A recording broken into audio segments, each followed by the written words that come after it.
good to be in England, now that war is here. In the peninsula, Napoleon is causing trouble, and Richard Sharpe is the thorn in his side. My name is Alfred, and you are joining me in the book cave.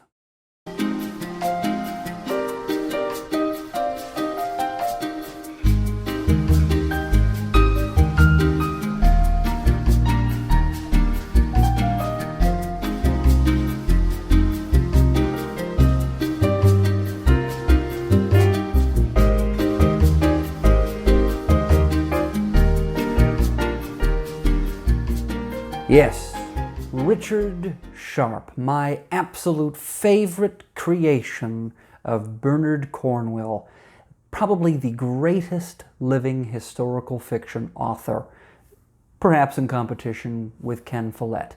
You may know Bernard Cornwell from his Saxon Tales series, which the Last Kingdom Netflix series is based upon, or you may be familiar with his name from hearing the smattering of recommendations of his Arthurian retelling in the form of the Warlord Chronicles.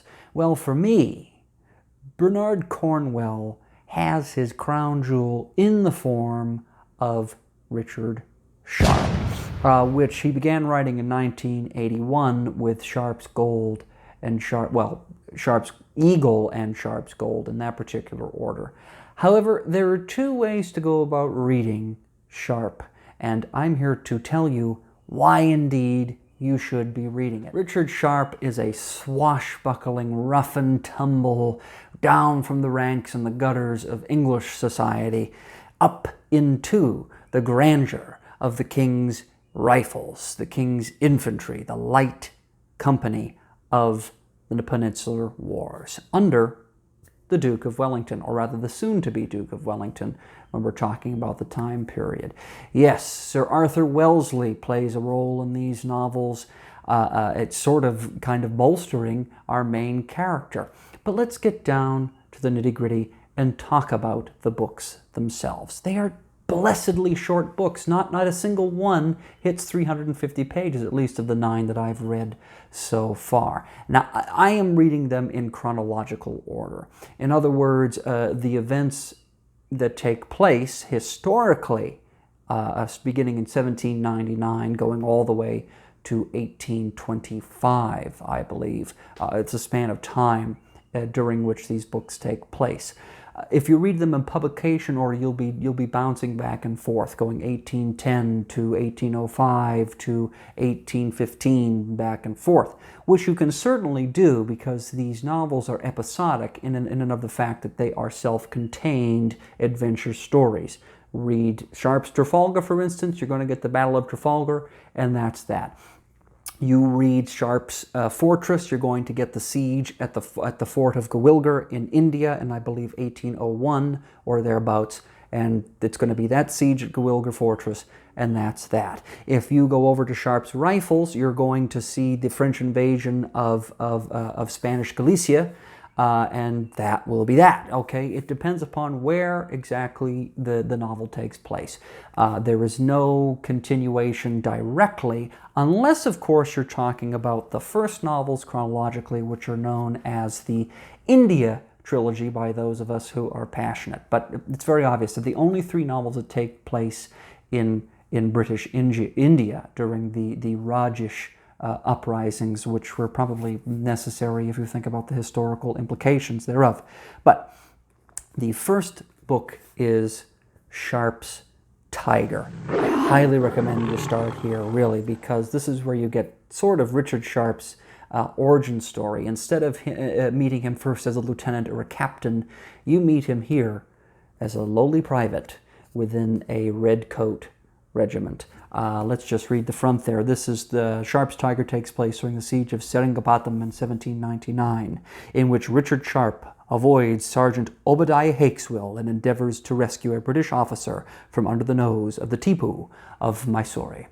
Now, yeah, there's a tiger. I'm not going to tell you in what context, but Obadiah Hakeswill, probably one of the most vile characters I've ever seen in a historical novel, or really any novel in general. He hides behind the Bible and what lack of understanding that he has, just to torture the corporals and privates underneath him. That is an interesting example of what Bernard Cornwell is trying to do. Instead of making the French the primary enemy, or the Polish Lancers, as we see in various other campaigns that Cornwell has written about, Sharpe's enemies, yes, are without, but they are also within the British military of the time. And Obadiah Hakeswill is probably the best example therein. It says so in the scriptures, must be true. It says so in the scriptures, by darn it, it does, it does, it does, by God. Yes, sir, I will take care of Richard Sharpe and give him the lashes that he so well deserves. The private does not listen. I mean, it is just an incredible rivalry that Sharpe does not let go of, that you see just continue to go through the chronological order, which is funny because Sharpe's Tiger was written in the midpoint of Cornwell's writing of the Sharpe stories. So he already had this inkling that Hakeswill was this character that Sharpe was holding on to and vying for revenge. But moving forward into the India trilogy, we come to Sharpe's triumph, which takes place during the Battle of Assaye in September of 1803. In which Sergeant Richard Sharpe witnesses a murderous act of treachery, and with Sir Arthur Wellesley faces the Maratha horde. And that is, the Maratha is an Indian Raja who was trying to take control over India from the British. Again, historically, we're talking about colonialism here. I understand that can be problematic, but again, interesting. Sharpe has that in his head. Why is it that we're in India when we should be protecting Britain in and of itself? It's a fascinating meditation as to the soldier goes where the soldier is ordered and may not necessarily like the reason why they're there.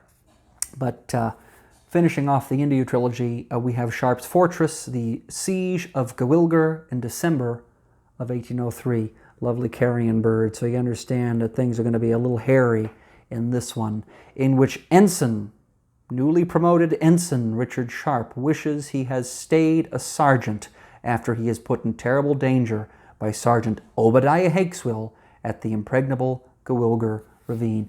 Hakeswill is such a vile character, and even though now Sharpe outranks him, he still remains a thorn in Sharpe's side. So that's sort of the Sharpe's origin story, coming up from being a lowly private, soon becoming an ensign, and how that happens, his interactions with Sir Arthur Wellesley, who becomes quite the power within British military might as the Peninsular Wars take place. Further, we have this sort of a bridge, again, if you're reading chronologically, which I personally recommend. My enjoyment level is through the roof so far, so take it or leave it. But we have this bridge as we move from India before we hit the peninsula, and by the peninsula I mean Portugal, Spain, France, the Iberian Peninsula. That's where all these Napoleonic conflicts happened within the beginning of the 19th century, just for some historicity to place us where exactly we need to be. But the bridge between India and the peninsula comes in the form of Sharpe's Trafalgar, which is my favorite of the earlier chronologically. This is obviously the Battle of Trafalgar, taking place 21st October 1805. This doesn't just take place during a day. There's some time leading up and some time, in the aftermath of the naval battle, in which Ensign Richard Sharpe, traveling home aboard the Revenant, meets Admiral Nelson, that is Horatio Lord Nelson, and his fleet on what was a calm October day off Cape Trafalgar. Why is an infantryman from His Majesty's army on a naval ship? Well, you just have to find out. He's leaving India. He had to get there somehow. He just happens to be at the wrong place at the wrong time. But that real historical character of Admiral Nelson is just so fascinating. And if you've ever visited London, you'll understand that Trafalgar Square in front of Buckingham Palace, where there is the monument to Trafalgar and the monument to Queen Victoria, right there, right in front of the palace. It's a fascinating place to be, and that's the battle that it is named after in honor of Admiral Nelson. The second bridge book, as I'm calling it, takes place during the expedition to Denmark of 1807, which I believe was an instance where Britain was trying to solidify diplomatic relations with the Danish government at the time as they were consolidating various colonial interests. Again, I know colonialism, imperialism, really not something we need to be celebrating in this day and age. But I'm sort of avoiding the modern politics thereof and just trying to understand the history and the story thereof. But in Sharpe's Prey, during that Danish expedition of 1807, in which Lieutenant Richard Sharpe is sent to Copenhagen to deliver a bribe to stop the Danes handing over possession of their battle fleet to the French. So here we're starting to see what the French are doing. They want to consolidate their power in Europe, so Napoleon can declare himself emperor to end all emperors. Very much the most unique of the Sharpe's stories that I've read so far. I've only read 9 of them out of probably around 22. I believe I'll tag on screen exactly how many there are at the moment. But Sharpe's Prey is certainly the most MacGyverish of the novels, in that he has to really figure out how he's going to be dealing with these people in the situations that he's in. Flame and fire, and throughout that entire time he falls in love, and some people refer to him as being lusty and oversexed in some instances, in which he is. I mean, Sharpe is going to get the girl here and there. This is definitely a very masculine fantasy in a certain way, but Sharpe is a man of his people, even as he becomes an officer. And he shows us the important lesson of you need to remember where you're from. Even though you may have influence over this swath of people, remember where you're from, remember where you came from, and he does, and that's a valuable lesson. Now, the subsequent 4 books that I have read so far are really where the Peninsular Wars take off. The tone shifts markedly when we hit Sharpe's rifles. The French invasion of Galicia in January of 1809, in which Lieutenant Richard Sharpe and a detachment of riflemen joined the assault of a strong French force holding the holy city of Santiago de Compostela, where we really encounter some of the Spanish partisans that are trying to fight against the French and who the British are supposed to be allied by. But this book is really about Sharpe coming into his own as an officer and the trials and tribulations that he faces when not only facing the French and dealing with the Spanish, but also dealing with the men under his command who are not too happy necessarily to be bossed around by a former private. At the time, it was very rare for a non-commissioned soldier to get an officer's commission. That was something that had to be paid for, or would had to have been given on the battlefield because there was no other option. And if it was to stay, it would have to be approved back in London, which was not frequent. You really had to be a member of high society to be an officer. So Sharpe is very much the exception, being quite literally a gutter snipe coming from where he did. He's a nothing, a nobody, which is why he's in the army. It was a place to prevent yourself being arrested, prevent yourself from ending up in a workhouse, or prevent yourself being drunk for no reason. Even though you were given a rum ration, you would see many men that had issues with alcohol join the army. It's a brutal life, so it's meant for brutal people. But Sharpe, being an officer, shows the juxtaposition of how he has to, reconcile, here's where I'm from, here's the position I'm in, and yeah, I'm ambitious, okay, and I'm going to put my ambitions in the right place and show these men that in order to be a leader, you don't need to have money.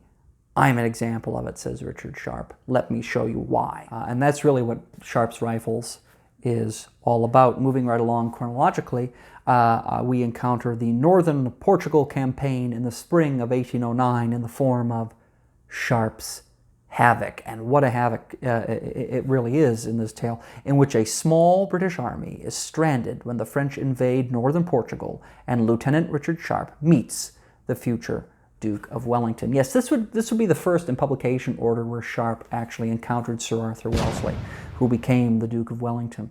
Yes, he's a real historical figure with quite the obvious personality, not only in the novels, but in historical context.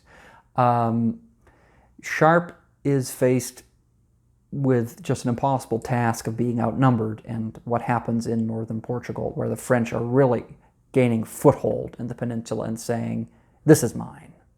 Marshal Soult wishes to gain this land, be declared a prince by his Emperor Napoleon, and have his own little fiefdom. Moving right along into my two favorite thus far, being the 8th chronologically and the 9th chronologically, which ironically were the first and second in publication order, all the way back in 1981. We have the Talavera campaign of July 1809, Sharpe's Eagle. Fascinating book in which the newly promoted Captain Richard Sharpe clashes with an incompetent colonel, Sir Henry Simmerson, and leads his men in the Battle of Talavera and earns himself a dangerous enemy. Now, who is that dangerous enemy? Is it the French? Well, certainly, but it's also Sir Henry Simmerson, who is a powerful man back in London and is quite pissed off that this captain, who was once a lowly private, is showing him that he's better than this master of tactical strategy who's learned all these things from books and historical accounts, but hasn't really tested himself. Henry Simmerson, in some ways, is much more frustrating than Obadiah Hakeswill. Obadiah Hakeswill is a sergeant. He's just trying to keep the men in line. He is, I'm the sergeant, and yeah, I got all these officers in my corner, but it says so in the scripture. Henry Simmerson doesn't worry so much about the scripture. He worries about the fact that he is a member of society, and you will know that I'm your better. But Sharpe puts him in his place in a hunt for the eagle. Now, what is an eagle? The eagle was a standard that the French regiments used, French companies used to mark them. It's like being a flag bearer. Think of like the eagles of Rome. If you had captured an eagle in battle, it was considered to be a feat, a miraculous feat, as they were guarded and protected as the badge of honor that they were. And Sharpe going after an eagle to give pride to the South Essex and the pride to his rifles. My goodness, there's an adventure story right there, and that's why it remains my second favorite of the 9 that I've read so far. My absolute favorite was one that I just finished literally today before filming this video, and that is Sharpe's Gold, which tells the story of the destruction of Almeida in August of 1810, in which Captain Sharpe's task is to recover from a feared guerrilla leader the gold Wellington so desperately needs. In 1810, the British military was faced with the daunting task that France was obviously in control of the Iberian Peninsula, has taken Spain, has taken part of the border of Portugal, and they're almost out of money. So Wellington needs his gold, and he tasks Sharpe with, go get it. We need it. It's Spanish gold. They can't know that we're not taking it to the seat of government in Cadiz. We're taking it for ourselves because we need to win. And that just shows the tactics in the mind of Wellington. He will stop at nothing to complete his mission. This is a harrowing tale, Sharpe's Gold.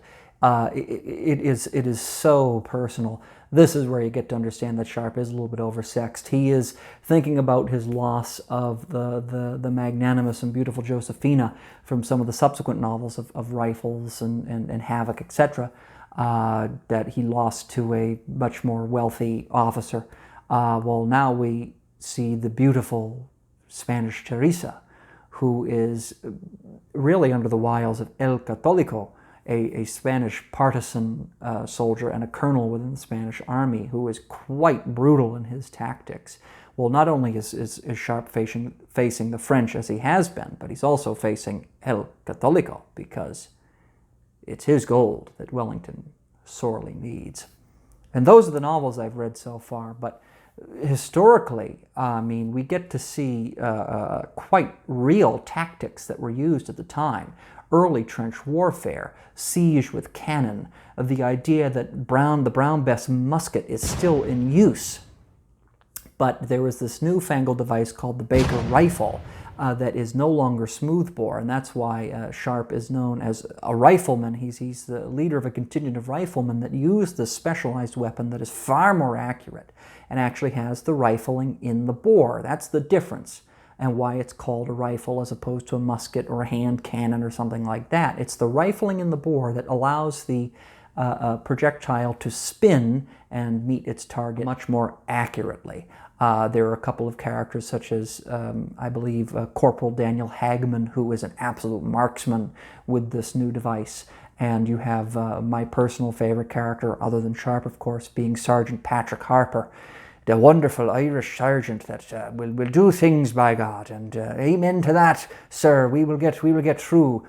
As he has this wonderful, fantastic gift that he got from Captain Sharpe, being a 7-barreled pistol, which has such a kick that only this 6'4", 320-pound beast of an Irish sergeant can wield in battle. Ironic how the relationship is in gold compared to Sharpe's rifles. So massively entertaining historical series of novels that allows you to think, hey, I really want to know the history of the Napoleonic Wars, the Peninsular Wars, and colonialism in the early 19th century. And Richard Sharpe is the definition of swashbuckling. I like to also consider him sort of, if you took James Bond and mixed him with MacGyver and threw him into the Napoleonic era, you would get Richard Sharpe. He is just the most powerful character to learn about this time through. And of course we get to meet Admiral Nelson, the Duke of Wellington, Sir Arthur Wellesley. Before he becomes the Duke of Wellington, we encounter Napoleon and his real generals of Marshal Soult, Marshal Massena, these fascinating characters from real history. And that is why you should read the Sharpe series by Bernard Cornwell. Yes, The Last Kingdom, the Saxon tales are worth it too, especially if you love Viking and early English history. Yes, the Arthurian chronicles, the Warlord chronicles are absolutely worth your time too, especially if you love Arthurian myth. But Cornwell's bread and butter, what really made him famous from the early 1980s was Sharpe, and Sharpe deserves his place in the canon. So thank you to Bernard Cornwell for creating probably one of my favorite characters ever. Really, really a good time with these books. When I am feeling down in the dumps, I will pick up a Sharpe's tale and know that there are still things out there that will give me enjoyment. I'm telling you right now, it is a swashbuckling feast for the mind. In any event, if you enjoyed this video, please give me a thumbs up. Hey, why not subscribe if you like to hear my special brand of madness? And please, my goodness, read Sharpe. It is well worth your time. In any event, I will see you next time here in the Book Cave.